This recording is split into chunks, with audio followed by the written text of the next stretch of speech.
The Week 2 Big 12 Power Rankings are here. Some of you are not very good. Others, great. This is Locked On Big 12.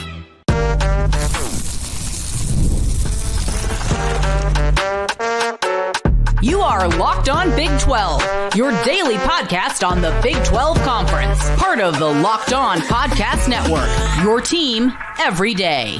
Happy Monday, everybody. Welcome into Locked On Big 12. I'm Drake Toll from America's #1 Big 12 podcast, Locked On Big 12. Thank you for making this show your first listen every single day, whether you're Steve from Utah, Suzanne from Florida, or Barry from Iowa. I'm happy to have you here for the Power Rankings in Week 2, as well as the top 3 things that I saw in the Big 12 this weekend. And give me Washington State and Oregon State, or give me death. Many are saying the time is now to add them to the conference.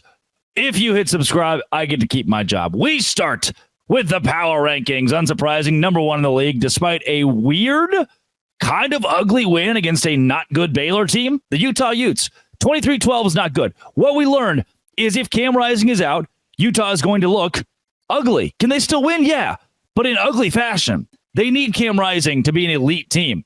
I think he's going to be okay in the long run. Utah is still #1 with a great defense. 2 is a toss-up between Kansas State and Oklahoma State. I'm erring on the side of Kansas State because if they played tomorrow, I do believe the Wildcats would win. They have a much better quarterback, a quarterback with higher potential, a kid who's an actual kid and not Alan Bowman, who I really, really did not like for 75% of the game against Arkansas. Now, did Oklahoma State beat an SEC opponent? Yes, at home. Ugly. Gave up 600 yards. Kansas State went on the road and beat a surprisingly good Tulane team. I'm going to give the Wildcats a nod, though. If you want Oklahoma State at 2, Kansas State at 3, I'm not going to be mad about that. My hair is not going to be clumped together about that. 1, Utah, 2, Kansas State, 3, Oklahoma State. At 4, UCF. Took care of business again. Have we seen them challenged? No. Do I still think they're going to be a very surprising, very good team in the Big 12? Yes. Would you put Iowa State at 4 after a top 25 road win, or Arizona at 4? You could, I guess. I still like where UCF is. I don't think their momentum has gone down. Power rankings, they're going to stay at 4 for me, where I had them basically last week. At 5, Iowa State. You have cemented yourself as a top 5 team in this conference. No doubt. You went on the road and did a very tough thing. Winning in Kinnick Stadium is not easy. Winning against that Iowa defense is not easy. And to do it and come back, like we asked you to score 20 points against Iowa, but we only gave you about a half to do it.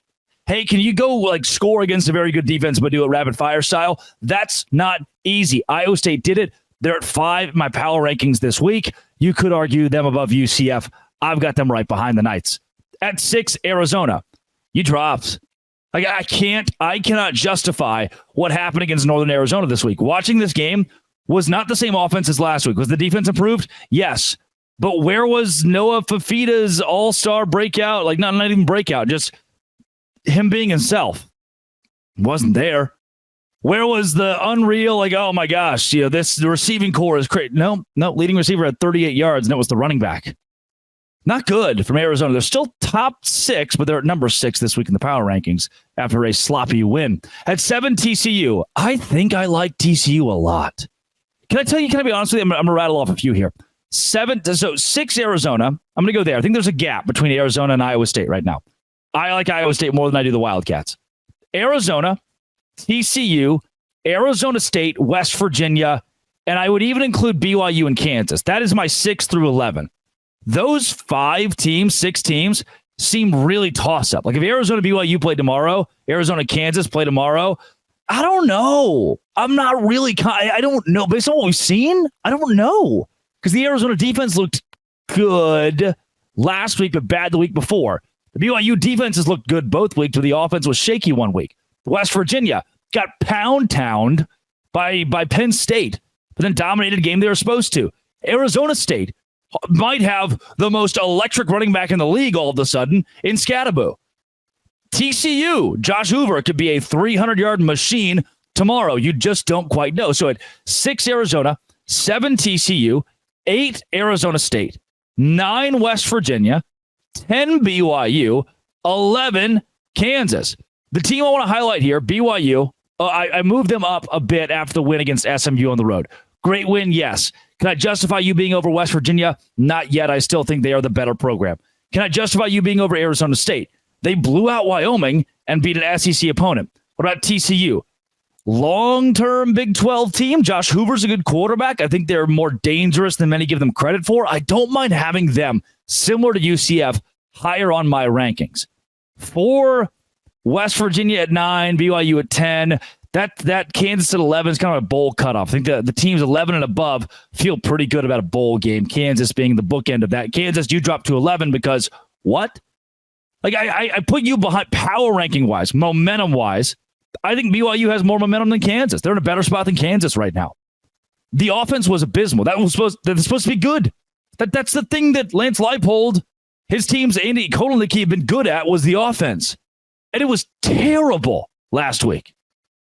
11 is not generous necessarily for a Kansas team that I've dropped from 2 to 11. That's a steep decline. However, what else do you want from me? That was bad. If you watched it, it was bad, especially on the offensive side of the ball. At 12, Baylor. Heart, toughness, fight. Yes. Yeah. Offensive play calling. No. Quarterback. No. DeQuan Finn was not good. Like heart, toughness, fight are there. Was I a proud Baylor alum against Utah? 100%. I was very proud of how Baylor played. Does that make you good? No. The team's still not very good at football. They're at 12, which is that even generous? To put them above Colorado? They stunk. The culture stinks. I had a fan comment, and I'm glad they did. A listener, not fan. That's a weird word. Comment, and I'm glad they did. Don't mix Colorado fans with Deion fans. 2 different things. That's probably good. Colorado's at 13 for me, behind Baylor, but ahead of Texas Tech. What? Hey, Texas Tech. Hi. Oh, me over here. Question. What the hell was that? Both weeks. What? Why? How? Like, not even, oh, here's a cool bright spot. Gross.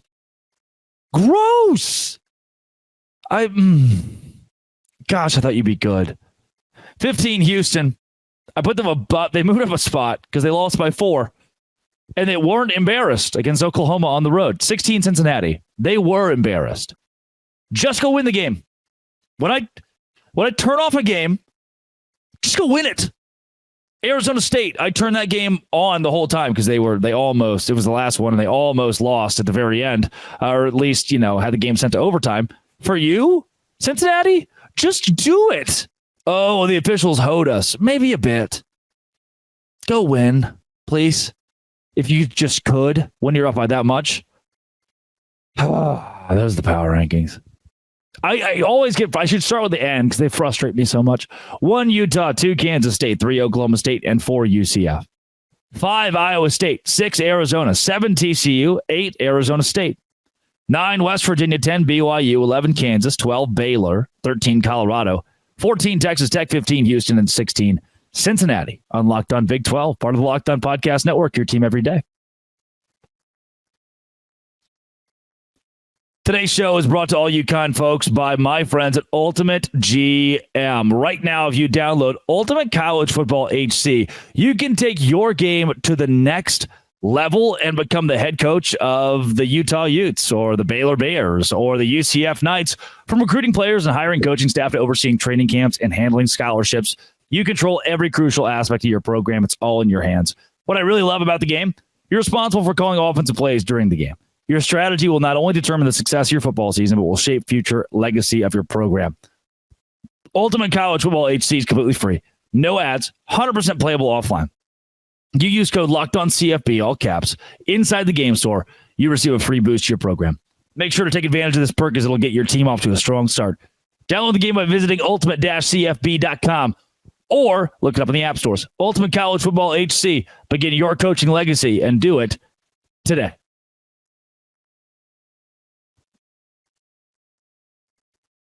Here are the top 3 things that I saw in the Big 12 this weekend. Your team might be included if you won. If your name is Baylor or Texas Tech, I'm very sorry. This one is not for you, but you can stick around and hear what everybody else in the conference seemed to have done so well.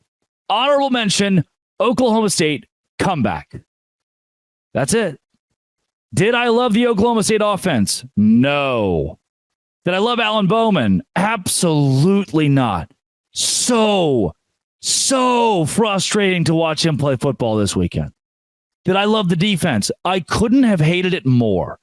You let some running back that Arkansas has at quarterback, an imposter syndrome, throwing for 416 yards.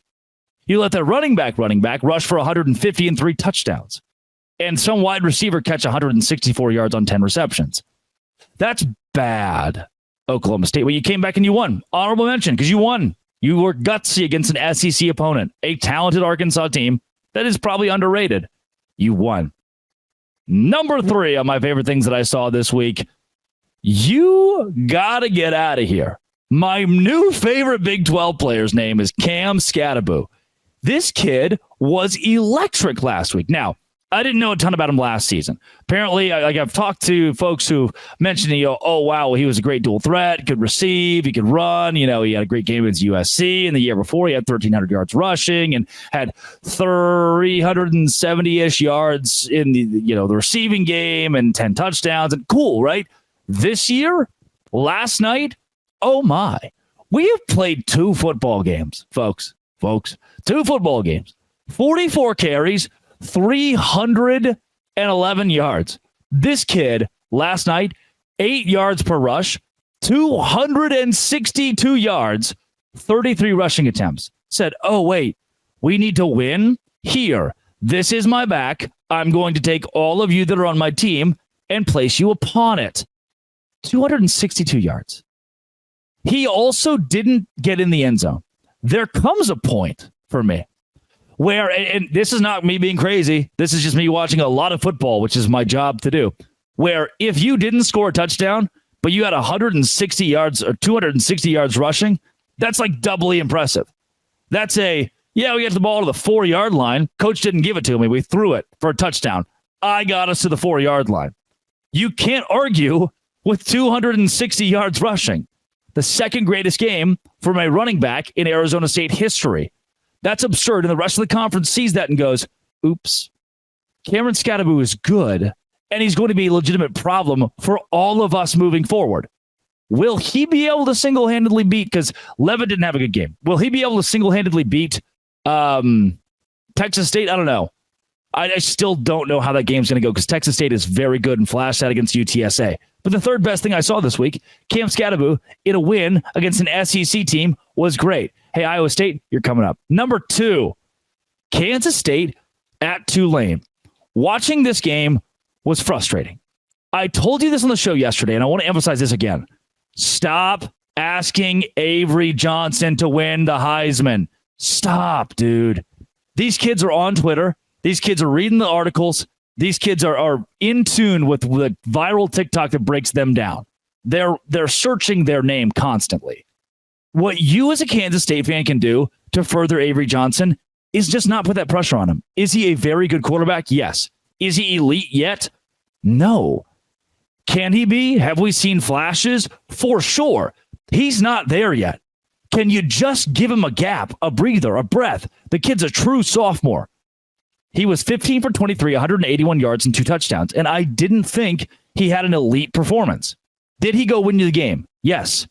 Was he elite? No, and that's okay. Stop asking him to win the Heisman this year. Stop putting it on him that, we have Avery Johnson, so we're going to win the Big 12.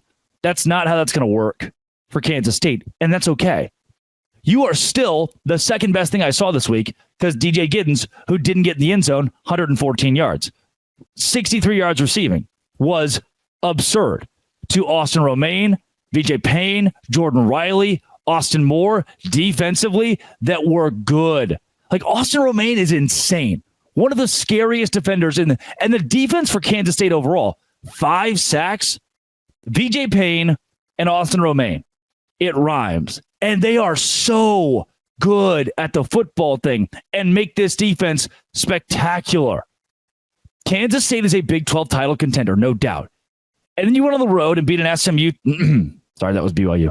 Beat a Tulane team, who was also honorable mention, BYU. Thank you. Beat a Tulane team that I think a lot of us underrated. I didn't know that this AAC team was going to be as good as they've been in years past without their head coach, who's now in Houston, and Willie Fritz. They were much better than expected. And where I saw it specifically was the line of scrimmage. Offensive line, defensive line, they were very good. And Kansas State said, we don't care. We're going to sack you 5 times and give up 0 sacks. That was intensely good. Then we're going to go to the fourth quarter trailing, tied. We're going to go into the second half trailing this game 20-10 and find a way to outscore you 24-7 and go win it. No overtime, gutsy plays at the end defensively, a very clear pass interference. Like your defense gave up 342 yards passing at the Mensa kid, 128 yards rushing. Those aren't good. I still thought what made Kansas State's defense elite at times were the big plays, the big playmakers, and the ability to get the stop when it mattered most. That's where the elite word comes in for me. And that's where Kansas State's defense can step into the Big 12 and create ultimate havoc. The number one thing I saw this week in Big 12, Iowa State. Oh my gosh. You had 0 points at halftime.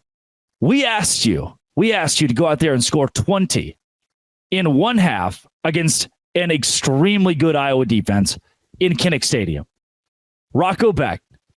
That first half, I was like, okay, that's it. Well, there goes Rocco Becht. Thought he was going to be good. Jalen Knoll, it makes me so happy to know that Rocco Becht is still a great college quarterback. Young, yeah. Does he have it? Also, yeah. Busama hasn't had it yet. Hasn't been that guy yet that I think, wow, in the conversation with Cam Scatterbo, Ollie Gordon, RJ Harvey, Taj Brooks. But luckily, Jalen Knoll is there. Jaden Higgins was there, was a guy that when you needed him could come up with it. Rocco Becht, end of the game, the guy when you needed it. Intimidating opposing atmosphere. I'm going to go win us the football game. That's who I want on my sidelines. That's who I want in my conference. The best thing I saw this week, a rivalry win. I've been in Des Moines. I'm in a hotel room in Des Moines right now. Met so many Iowa State fans this week that were just happy. Just joy on their faces. Now, don't do the damn thing that when you open conference play, you start losing random games. Please. That would stink. Seen it before, Matt Campbell. Looking at you. Coming up, Washington State and Oregon State. Fine. This, Locked On Big 12, part of the Locked On Podcast Network, your team every day. Today's show is brought to you by 5 Hour Energy. Look, I had a long weekend. I watched a whole lot of football on Saturday, but it is still my job. And that's not always the easiest thing to do, especially when you got some banana ball going on down here in Des Moines. So what did I do? I took like 17 5 Hour Energies. 5 Hour Energy can fix tired fast. Before your workout, after your workout, watching sports, grab a 5 Hour Energy shot to stay alert. 5 Hour Energy shots give you the feeling of alertness and energy you need to get in the zone. Right now, 5 Hour Energy is the brand hardworking people like you have trusted for over 20 years. You know where to find 5 Hour Energy shots right at the cash register at nearly every convenience, drug, and grocery store nationwide. Stock up on money-saving multi-packs to make sure you never run out of delicious, energizing 5 Hour Energy shots. If you go to 5hourenergy.com, number 5, hourenergy.com, get some 5 Hour Energy product today. Use promo code LOCKEDONCFB to receive 20% off your order. Offers valid till September 30th on one order. Cannot be used with other promotions. Code is not good on subscription orders. Go to 5 Hour Energy, the number 5, hourenergy.com. Do it today. Washington State and Oregon State. Is it time to add them to the Big 12 conference? Maybe. This is a couple of you. I want to preface this conversation by saying, this isn't just because they both played damn good football going into this year. That's part of it, no doubt. However, this is also because I have taken this in the last year and paraded it around as my flag saying, hey, these two universities might deserve a spot in the Big 12. And what we've seen in recent realignment conversations with this conference, it almost makes more sense now to me than it did 6 months ago, as we've recently seen the emphasis of football and the Big 12. The emphasis of what Fox wants to do, what ESPN wants to do, what the NFL is doing with TV. That is the moneymaker. The premier moneymaker in college sports is football. these two schools who have been left out to dry are still winning at the football thing, are selling out their stadiums, and are drawing massive amounts of eyeballs across the nation.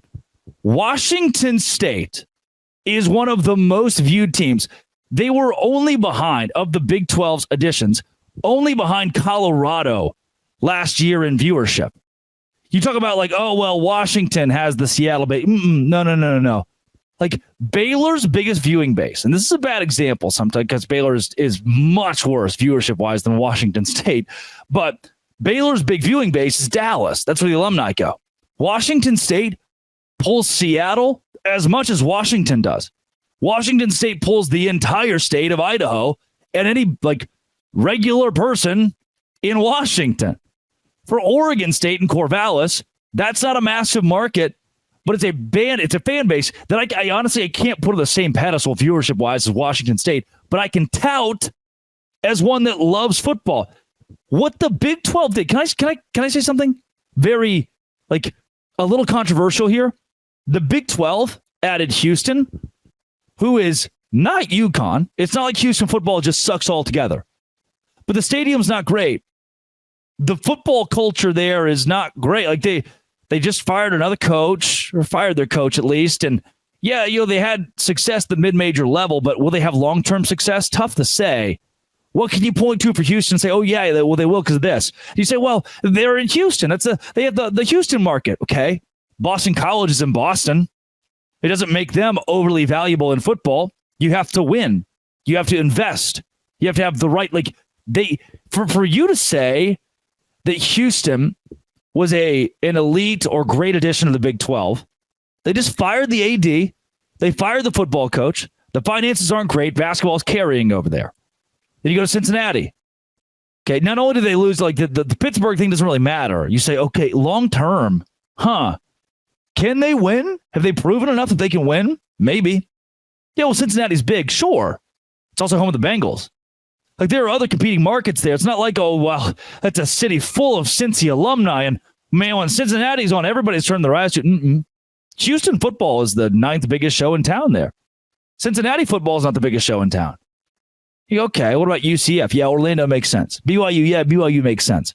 What about Arizona State? Yeah, Tempe, can they draw? There are questions about a couple of Big 12 teams that are here right now on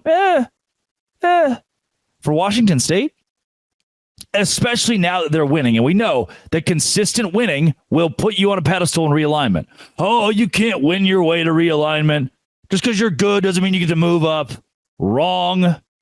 Clemson, number 2 school in the state. South Carolina is the big one. They won for 15 years.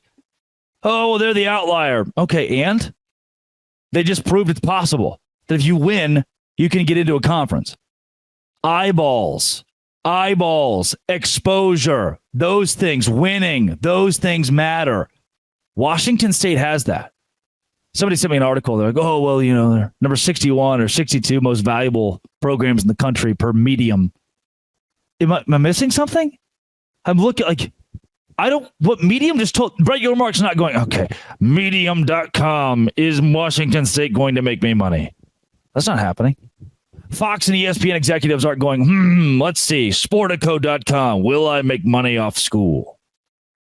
And more than that, and that's some of the logistical side of, TV deal, which is the most important part, by the way. More than that, they are good at football. And if you watch these games, oh my gosh, I had chills. Texas Tech's a Big 12 team. Washington State beat them 37-16.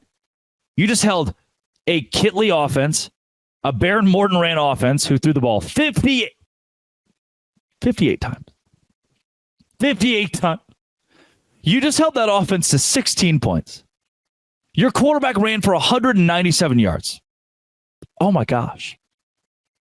And they did it in front of 28,000 people. You go, that's not a lot. Oh, if you watched it, I had chills watching this game for Washington State.